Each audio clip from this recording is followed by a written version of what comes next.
Is there a way to predict the exact timing of your marriage very precisely? Because in this video, I am about to reveal to you a very ancient South Indian technique of predicting the exact timing of your marriage through the transit of Jupiter. So, if you want to know about this technique, then first you have to subscribe to Purab's Astrology, guys, because only if you subscribe to Purab's Astrology, then you will get access to such fabulous astrology videos.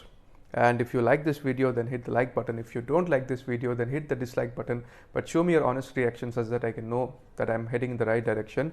So hey guys, what's up? I hope you guys are doing great and I welcome you back to Purab's Astrology. Let's get into this video and let's find out how to predict the precise timing of your marriage accurately through the transit of the planet Jupiter.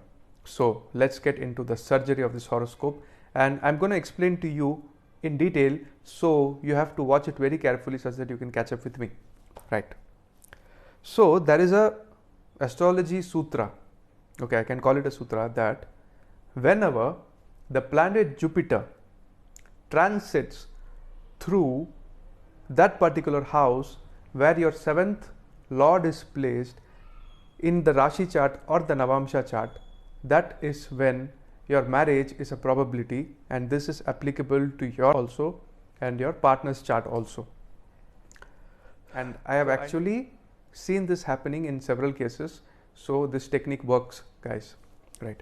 So let's get into the video and I will explain to you how this happens.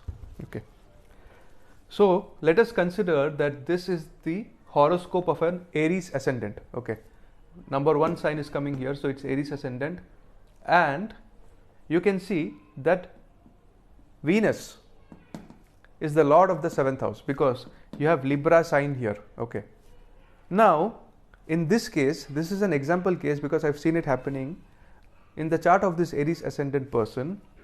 Venus is placed in the sign of Aquarius in the Navamsha chart. Okay, so Venus is placed in the sign of Aquarius in the Navamsha chart, and Venus is the lord of the seventh house, which is Libra sign, and at present Jupiter is transiting through Aquarius. It is retro in Capricorn for some time, but again it is going to enter into Aquarius sign after the 20th of November 2021. So this guy's marriage is fixed on the 1st of December 2021, exactly the time when Jupiter is transiting through the sign of Aquarius, and Venus, the lord of the seventh house, is placed in Aquarius sign in the D9 chart. So what I did is I took the horoscope of this guy's spouse, wife, future wife, and I saw if this method is applicable in her chart also, right? So what I found out is that she is a Leo ascendant, okay, and because she is a Leo ascendant, the seventh house is ruled by Saturn. So whenever a person would be born in a Leo ascendant chart, then Aquarius would be the seventh sign, and in that girl's horoscope, Saturn is placed in the seventh house itself. Saturn is in Aquarius itself, right? Now Jupiter is transiting through the sign of Aquarius, and this lady has Saturn, the lord of the seventh house, placed in the Aquarius sign itself. So remember the sutra that I told you, whenever Jupiter transits either through the sign in which the seventh lord is placed or the sign in which the seventh lord is placed in the Navamsha chart, that is when marriage gets triggered. So I hope you guys understood what I'm saying. I will make it very simple. Let us consider that in this Aries ascendant chart, Venus is placed in Libra itself. Okay, so the seventh lord is placed in Libra itself. So that shows that whenever Jupiter would be transiting through the sign of Libra, because the seventh lord is placed in the seventh house itself, that is when the timing of marriage will get triggered. Or for example, let us consider that it is a Taurus ascendant and Mars is the lord of the 7th house and Mars is placed in Sagittarius sign. Okay, so whenever Jupiter will transit through Sagittarius sign, that is when the timing of marriage will happen. So remember what I told you. It might sound complex, but it's very simple. Whenever the planet Jupiter will be transiting through that particular sign where the lord of the 7th house is placed, either in the Rashi chart or the D9 chart, that is when the probable time of marriage is.